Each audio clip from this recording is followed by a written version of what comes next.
NT Ramarao గారి పేరు మీద అన్నా క్యాంటీన్ ఎలా మూసేయాలనిపించింది? 10 మందికి అన్నం పెట్టేది, అది 10 మంది ఆకలి తీర్చేది, ఎలా తీసేసారు నాకు అర్థం కాదు. అలాంటిది అంతమంది లైన్లో ఉండి నిలబడి చూస్తూ ఉంటే నా కడుపు తరుక్కుపోయింది.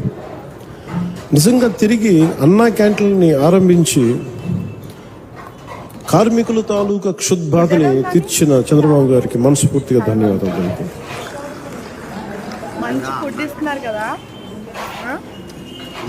సార్, నేను పార్టీ ఆఫీస్లో ఉన్నప్పుడు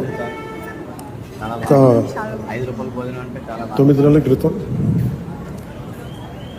కృష్ణా జిల్లా, గుంటూరు, అన్ని జిల్లాల నుంచి లాయర్లు వచ్చారు, హైకోర్టు లాయర్స్ అందరూ వచ్చి ఈ ల్యాండ్ టైటిలింగ్ యాక్ట్ని మీరు ఇబ్బంది ఉంది, మీకు తెలియట్లేదు, దీని తాలూకు డేంజర్, మీరు ఎందుకు ఎవరో మాట్లాడట్లేదు అని. మేము మాట్లాడామంటే సరిపోవట్లేదని చెప్పి ఒక సెషన్ పెట్టారు వాళ్ళు పూర్తిగా.